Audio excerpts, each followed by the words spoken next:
And welcome back to Sports Talk. Doug Miles and Don Henderson, and we play that special music for our guest. Haven't had him on in a while. Of course, he's based out in Nebraska, and that was the Cornhusker fight song. Jeffrey Payne joined us. Could you hear that, Jeff? I could hear that. I was impressed, Doug. If you'd like me to inform you of the lyrics, I'd be happy. A little pre-production. Yeah, give us some of the lyrics. The song is, there is no place like Nebraska, dear old Nebraska you, where the girls are the fairest and the boys are the fairest of any old place that you knew. I would prefer if you would, just sang the song rather than just articulate it. Yeah, well, find somebody else for that. I had to scour YouTube to find that song, Jeffrey, but we wanted to have it on, and we hadn't talked to you in a while. Of course, for those not with us previously, Jeffrey Payne, a good friend of ours, and based out in Nebraska, and covers all the Nebraska Husker games, goes to most of them, and of course has covered sports for many years. We grew up together in college radio back at WBAU, so good to have you back, Jeffrey. And let's get right into college football, and congratulations to your Huskers. Big win over the weekend, Northern Illinois, right? It was a big win. This was the game 2 years ago here at home. Nebraska lost to Northern Illinois, and that set the downward spiral which ended in Mike Riley being fired as coach. So this game, in a sense, was a real watershed because even though Northern Illinois is a MAC team, not one of the Power 5 conferences, Northern Illinois has knocked off a number of Big Ten schools over the years. And so Nebraska was not going to take them for granted this time. They had lost the week before to Colorado in a game that Nebraska totally had command of. And then they had a 17-0 lead. They had totally shut Colorado down. In fact, Colorado had 0 rushing yards through the first half. Nebraska still had Colorado shut out until late in the third quarter. Nebraska ended up losing that game 34-31. Basically, the offense was unable to move the ball. The defense couldn't make any stops whatsoever. And I think what we're going to see here with Scott Frost is the players are learning how to win. This is sort of a culture change. Losing is contagious, so is winning. And I think this win this weekend, flips the script for Nebraska. Well, I got to say, Jeffrey, to be honest with you, I had seen the entire Colorado game, and just amazing as you looked at that fourth quarter. No one had, in their right mind, would have anticipated Nebraska would have lost that game. And, of course, they lost it at the wire. That had to be pretty deflating going into this week's game, which they came away with a win. Yeah, I think that was something that Scott Frost was concerned about. The good thing, he's a great coach. And he's actually very early on in his tenure as a head coach. He was coach at Central Florida, totally turned that organization around. They went from 0-12 to 13-0 the following year. And you look at Central Florida now; they're still a dominant team, and certainly always a threat to the college football playoff. I think there were 8 teams; they'd be in it. I'll tell you one thing: Shaw made a major mistake at Stanford, deciding he should play against Florida. He learned a tough lesson over the weekend. Oh, absolutely. They got throttled by Central Florida. Exactly. They got killed. And, so the thing with Frost is that, he looked at himself after that Colorado game and said, I was too conservative in that game in my play calling. So he took responsibility for that. And I think the players respect that, that he's, as a coach, he's not going to blame his players. He takes responsibility. And, the one thing about Nebraska is he's going to turn around the team. There's no question. I'm not sure this is going to be the breakout year. I think you'll see improvement this year. I think the team could win 8 games, maybe more. I don't know. They don't have depth at a number of key positions still. He's trying to, fill in the roster. So if they can remain healthy, I think they'll be, a competitor for the Big Ten West. Otherwise, I think you're just going to see continued improvement. And, and at some point in the next couple of years, I think you're going to see a breakout season for Nebraska. Jeffrey Payne joining us out in Nebraska tonight. And Jeffrey, I guess you kind of answered that a little bit where you're talking there, but the fans out there, Nebraska Husker fans, pretty patient then with Frost. I mean, I know it's only his second year, but they feel they're with him, that they're patient a little bit. They'll be willing to go another year or two. Yeah, I think he's got as long as it takes, virtually within reason. You know, he signed a 7-year contract. He's got 6 years to go. You know, one of the problems in the past 15 years has been Nebraska's gone through coaches. You know, Bill Callahan from 04 to 07, Bo Pelini 08 to 2014, Mike Riley 2015 to 2017. You know, after Tom Osborne retired, they had Frank Solis from 98 to 2003. So, you know, in the last 21, 22 years, they've gone from Solis to Callahan to Pelini to Riley, and now to Frost. That's 5 coaches in 22 years, and Tom Osborne was coach of the Huskers for 25 years, one coach. Right. And part of the reason for their success was that stability. And that lack of stability has really hurt the program. And I think the problem is people expect instant gratification, instant turnaround in the program, and you've got to give these coaches time. So the fact that Frost is a native here buys him more time. And I think also Nebraska, if they can't win with Scott Frost at the helm, you know, can they win with anybody? You know, and that's the question I think people are asking. And I think Jeffrey, I think it's very, very interesting as we look at the college front at the moment. Some terrific games earlier this season. I do think that the number of scholarships have really helped all the way down the line. You look at Army. I mean, Army playing Michigan, you would think that's a total mismatch. But it would turn out to be one of the best games of any weekend, not just 2 weekends ago, but any weekend. You look at this week, and maybe you can give me the answer to this because I don't know, and I haven't seen it in the papers yet. I watched all of the Arizona State game. I'm a great Herman Edwards fan because he was a former Eagle and maybe one of the greatest players, or one of the greatest plays in Eagle history. But what happened at the end of the Arizona State game? Because I watched the whole game. He kicked the field goal to tie it up at 10-10, and I had to go. And I turned the TV off, and I come back at night, and they say, no, Arizona State won it 10-7. What happened that the field goal didn't count? Yeah, I didn't catch the end of that game, so I don't know the answer to that question. Well, when they went to commercial, everything was great. The game's going to be tied 10-10. And I said, well, I can't wait any longer. We were supposed to be. So when I waited, must have taken them 15 minutes to play the last 3 minutes of that game, maybe more. And I held out. And then when they kicked it to 10-10 and we're going to go overtime, I said, that's it. I've got to get out of here. But I haven't found out what the ruling was that the field goal didn't count. Yeah. What happened was Michigan State, their tying field goal was negated because they had too many men on the field. Oh, okay. So it was legitimate, and they had too many. And then the kicker for Michigan State had to try again from further back, and he hooked the kick left. Third miss of the day, and Michigan State lost. So. Okay. Thank you for that clarification. But I'll tell you, there have been, in my view anyway, I'm a big football guy. There have been some tremendous games early in the season. I can't wait. Georgia Notre Dame this week's going to be another great game. But I think Georgia's a much better team than North Carolina. Not North Carolina, but Notre Dame. We'll see what happens. But I'll tell you, there have been some great games so far. Jeffrey, I'm glad you did the research there because I didn't see it either. I just saw the final score. But Arizona State 3-0. I mean, Herm's doing a great job out there.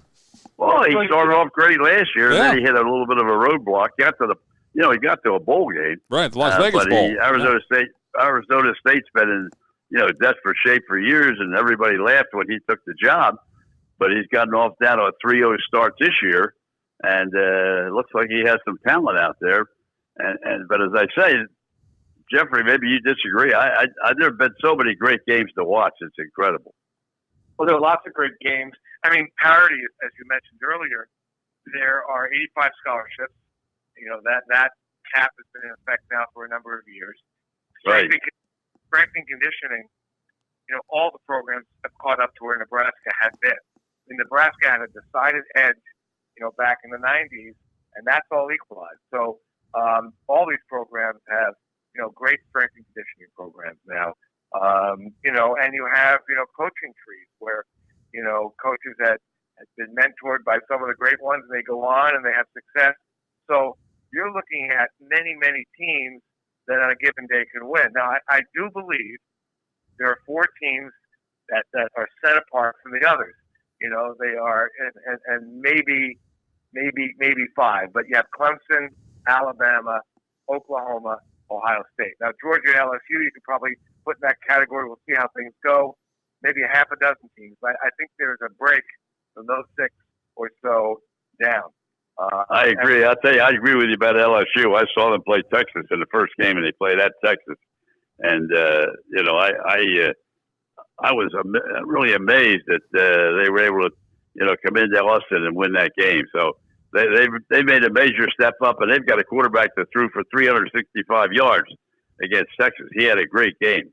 Yeah, and they've got, he's a transfer. I believe Joe Burrow, I believe he had been, I think he was at Ohio State, I believe.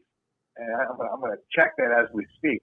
But, he's had a tremendous season so far. Did well last year for LSU.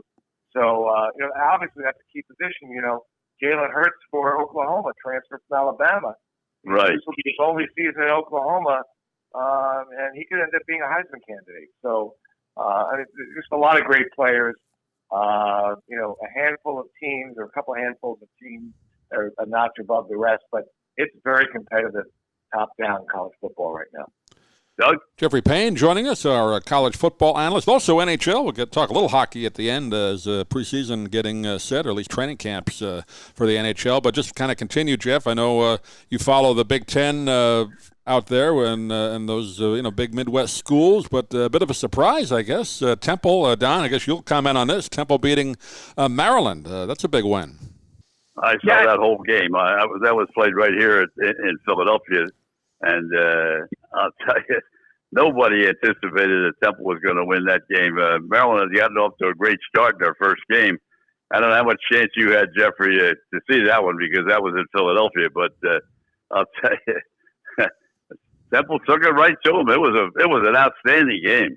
And I think Maryland scored 110 points in their first 2 games. So who would have thought Temple would knock them off? So that's just yet another example of parity. I think Maryland is going to be a tough team this year. I mean, they've got talent at the skill positions. They've got strong quarterback play. I mean, they're going to be a force in the Big Ten East for sure.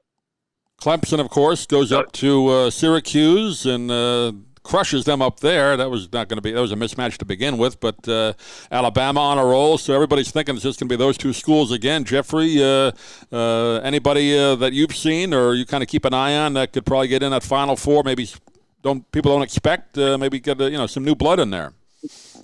Yeah, Ohio State I think is going to be in the mix. I think Oklahoma's going to be in the mix. LSU, Georgia, Alabama. One of those teams is going to get knocked out in SEC play. Maybe even 2. I think, Ohio State is still in the Big Ten head and shoulders above everybody else. When you talk about Michigan, does Nebraska play Michigan this year, or they're not in that bracket? They're not playing with Michigan. They do play Ohio State here in 2 weeks. So Nebraska plays Ohio State. Nebraska almost knocked off Ohio State up there last year. But Ohio State's a very tough team to play. Things would have to go well across the board for Nebraska to win. But again, it's here at home where Nebraska, they're a tough team to play. So anything's possible. I was going to say when you go into the home park, Nebraska is obviously one of the real facilities that you go into that there's a major home side there. And that game, by the way, is at 6:30 p.m. on that day, the 28th of September. So that essentially is primetime kickoff. And, the fans for a night game are going to be, I mean, it's going to be electric in that building, without question. I thought you were going to say juice. I thought you were going to say juice, but electric is better. I was careful. I used the word electric. Well, let's talk a little bit about teams down, at least our way. Don, when you're down here, you're a Floridian as well. But the Willie Taggart watch getting a little bit hotter. I know saw an article today. Some 4-year-old kid was putting out a lemonade stand to raise money to buy out Willie. That was another tough loss for FSU against Virginia. Well, I'll tell you, that right now, everybody's waiting for Miami, for Florida State to come back. And while they're doing that, Central Florida is dominating. Oh, yeah. Jeffrey, let me ask you this question because they did a big feature on CBS today, which I agree with 100%. Even if Central Florida goes undefeated, are they going to get any kind of recognition? Or are they going to be just like they were last year? Oh, well, this is a fluke. I think it's going to get very hard. First of all, if you look at how the polls work, they always start out, in the latter part of the top 25. Right. They have a lot of teams to get through to make the college football playoff. So it's almost as if the deck is stacked against them. At some point, I would imagine that the college football playoff will expand to 8 teams, and a non-Power 5 team will have a shot at making the playoffs. With the way it's currently set up, it's virtually impossible. Not impossible. Obviously, anything's possible, but it'll be very difficult for UCF to crack the top 4. I agree because once you get into conference play, they're not going to get any recognition for winning. Right.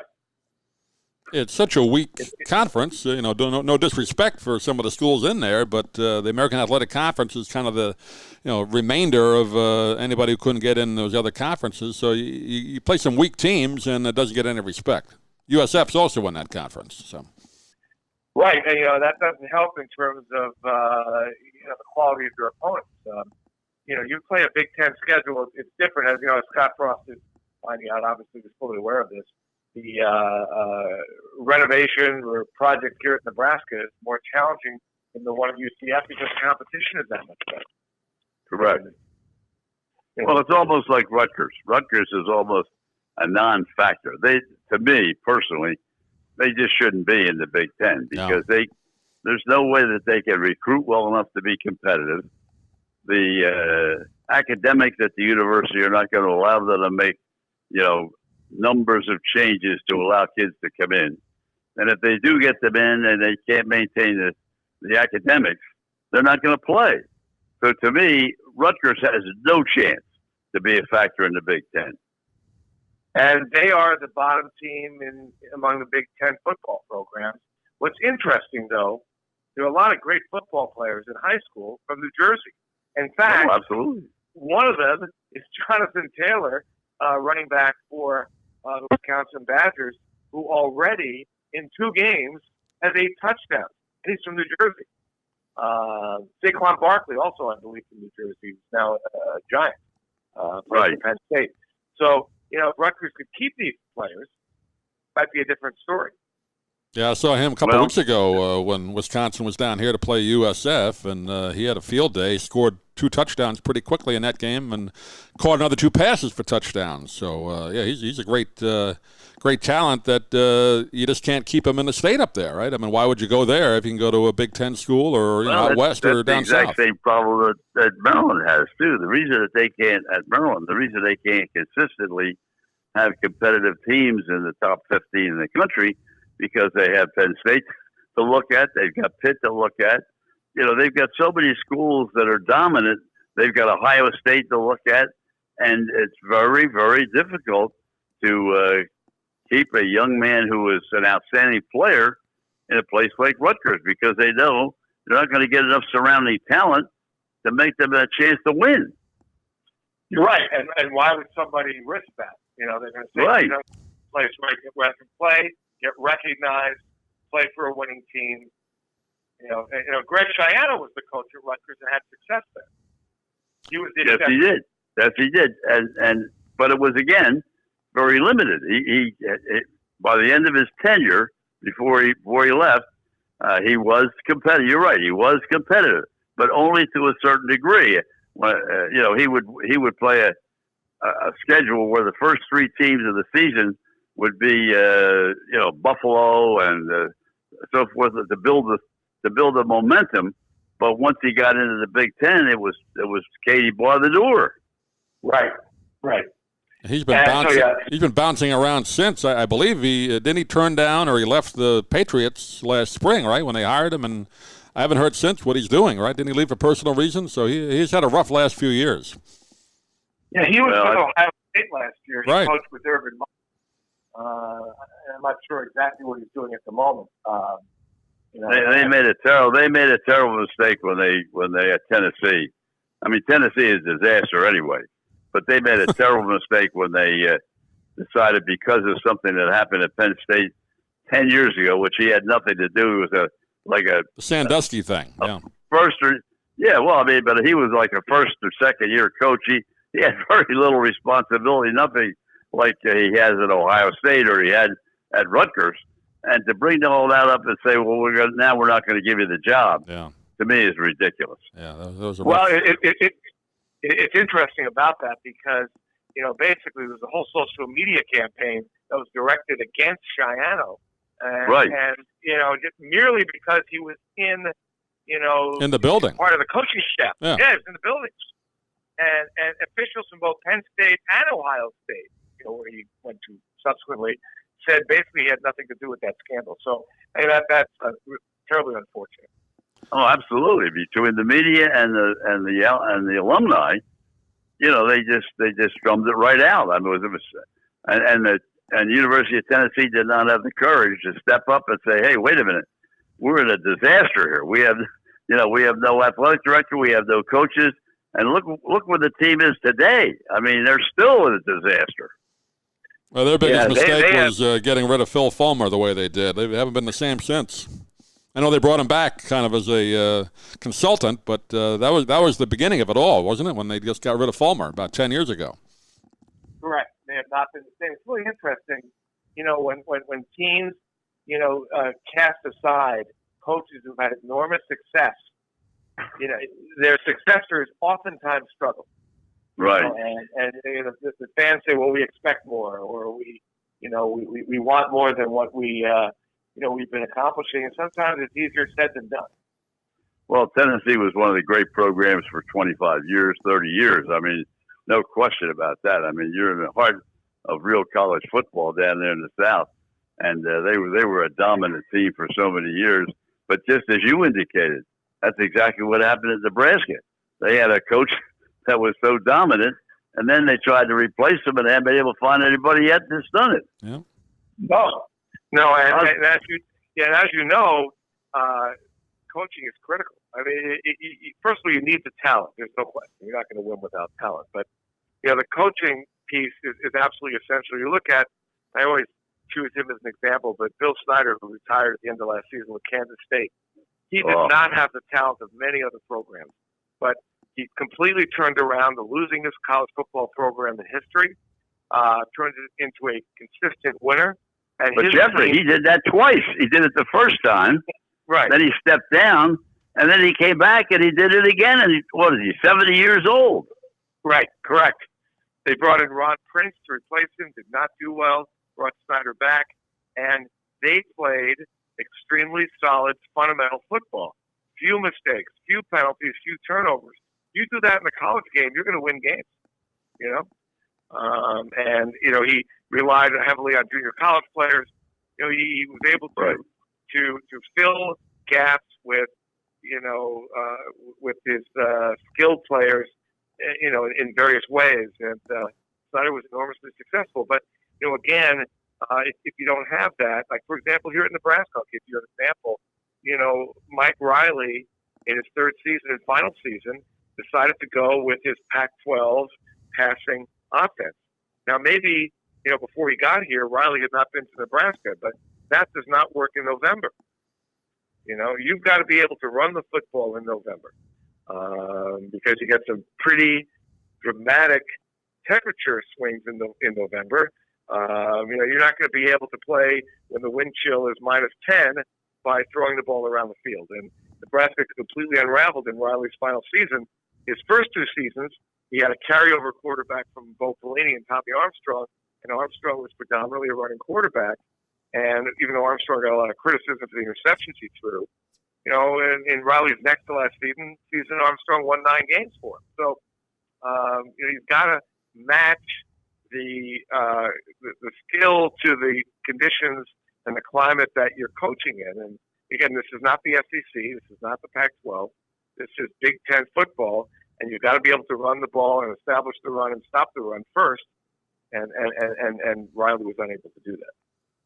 Doug? Jeffrey Payne joining us on Sports Talk tonight. We just got about 5 minutes left. Let's kind of wrap it up, Jeffrey. I know you follow hockey. We haven't talked to you since the Stanley Cup, where the Blues won it all. The training camp's underway right now, and any thoughts on what's going on there? And I guess you keep an ear on what's going on with the Islanders and the whole Belmont Stadium issue. I know the town I grew up in, Floral Park, is actually suing the state of New York to stop the building of that stadium. So that's a little bit of local news. Jeffrey, I know you've been in Floral Park as well. But anything going on there? I don't know. Are those some of your friends, Doug, that are suing the state? Must be. I don't know. It's a contentious group in Floral Park. Litigious. But my sense is that the arena will ultimately be built. That's number one. Number two, looking at the Islanders, we're very interested to see how things go this year. They let Robin Leonard leave to free agency. He signed with the Blackhawks a 1-year contract. So they signed Varlamov instead from Colorado. That might be a step backwards in goal. I mean, Varlamov's had a lot of injuries the last few years. His stats have not been great the last few years. The Islanders have great goaltending coaches. And my sense is that the Islanders signed Varlamov because his agent is the same agent as Sorokin, that's Sorokin, who's a goaltender the Islanders drafted a few years back, who plays in the KHL, and is an absolute elite goaltender. And so it turns out he's a friend of Varlamov. He shares the same agent as Varlamov. And Sorokin's contract with the KHL is up at the end of this season. So my sense is that it's no coincidence as to why the Islanders signed Varlamov. They want to get Sorokin next year. Well, My observation of the Islanders is they have the best front office personnel in the National Hockey League. There's a man that, you know, you look at the history of what's happened at the teams that he's taken over. Lamorelli. Even last year. Yeah, even last year. They went from nowhere to somewhere. I mean, nobody expected the Islanders to be a force going into the playoffs last year. They did. So two things confront me, Jeffrey. The National Hockey League, like the NBA, the regular season is a waste of time. I mean, it's great. It's nice to go see games and enjoy it, but it doesn't mean anything. The Lightning were by far the best team in the National Hockey League last year in every category, and they got knocked out in the first round. So to me, the regular season, go enjoy hockey, enjoy the games, but don't worry. If your team's in the top 8, then you worry about it. Before that, don't worry about anything. Yeah, I agree. You know, what's interesting is that Tampa Bay, you know, last year, I mean, they dominated in every category. And as soon as they had a lead in that game against Columbus. Remember, game 1, they're up 3-0. You know, it looked like everything was going their way, and they lost their composure, and they could not gain it back. And they needed to add more grit, which they have in the off season. You know, it's not all talent. You look at a team like St. Louis, a team with size. They played a very physical game. They wore teams out, and you know they got great goaltending, obviously from Bennington. But the key there was you look at if you and I had talked early January last year, and if someone had said to us, St. Louis is going to win the Stanley Cup on January 3rd, we would have asked that person to have their head examined. Because St. Louis was the worst team in the league. Right. You know, and then they went on a run. I think Bennington finished the year 24-6. They called him up really out of desperation from the minor leagues. And he gave the team confidence. You know, they knew in goal that they could depend on him. And then finally their talent started to gel. Well, as I say, I think in the NBA and the National Hockey League, I think they're very, very entertaining during the regular season. You can see some games that you really like to see. 76ers play the Celtics or the Lakers or whatever it may be. But don't put much stock in it. It's an exhibition for the regular season. When they get to the playoffs, that's when they play basketball. That's when they play hockey. And that's when the games are really very, very interesting to watch. Yeah, I agree with you. And so with hockey going, basically you have to make a dance, right? You got to get into the playoffs and anything's possible. Right. And so for the Islanders this year, one of their areas of deficiency was their inability to score in many critical moments. I mean, they had a great series against Pittsburgh, and then their scoring evaporated against the Hurricanes. So they didn't really add anything up front to help in that regard. Depending on what happens in training camp here, I could foresee them trading Nick Leddy. We've got a pretty good, salary. I think it's $5.5 million a year. So the Islanders could trade him, pick up a forward. I think they need another top six forward. We might see that before the start of the season. Doug? Jeffrey, I know it's been, 8-9 months since we chatted with you, but we won't make it that long before we do it again. And I know you have a busy schedule out there, but thank you for joining us tonight. And we'll do more on college football as we get toward November and December. But go Huskers. Doug, I'm going to ask you one quick question before we sign it off. Tell me how all the teams in the National Football League are right up against the salary cap. And here's the greatest team in the last 10 years, the Patriots. Antonio Brown signs for $15 million, and it doesn't touch the salary cap up there. How do they do that? Great organization. It's interesting. Certain franchises, Patriots are one of them in the NFL, they know what they're doing, right? They're able to fit. You can say that again. And Belichick is the greatest coach who's ever coached professional football. And he plugs guys in. You think about Randy Moss, 10 years ago. Here's a guy who was a problem child where he'd been previously, right? And he played in Belichick's system. It rescued his career, and the guy's in the Hall of Fame, right? I mean, it's a system. They just know what they're doing. To the contrary, look at the Miami Dolphins. How do you explain that? Well, that's a fire hydrant. That's terrible. I mean, it's not even a football team. And of course the Giants aren't too far behind right now. That might be a great game at the end of the season, Miami and the Giants. I mean, you're talking with Miami, an historically bad team. I mean, they will be the polar opposite of the 72 undefeated team. Just right. The other direction. I think the point spread was something like 20.5 right now. They got to go into Dallas next week. I've never seen a regular season spread that high. I don't know if that's a record, but it could go higher. That's brutal. Well, and the scores in the first two games look like college games. Oh, yeah. 59-10 against Baltimore, and they were shut out by New England. It's embarrassing. I know we got to go, but I'll tell you, Cleveland's they're no cakewalk either. I mean, how long have they been in the situation they're in? 20 years since the franchise was reborn. And terrible. You remember, Belichick was their coach, right? At one time. Yep, exactly right. Yeah. 1 year. Well, Jeffrey, good talking to you. We'll do it again. And Don, we'll talk to you again next week. And have a great week, everybody. Thank you. Take care, guys. Great talking to you.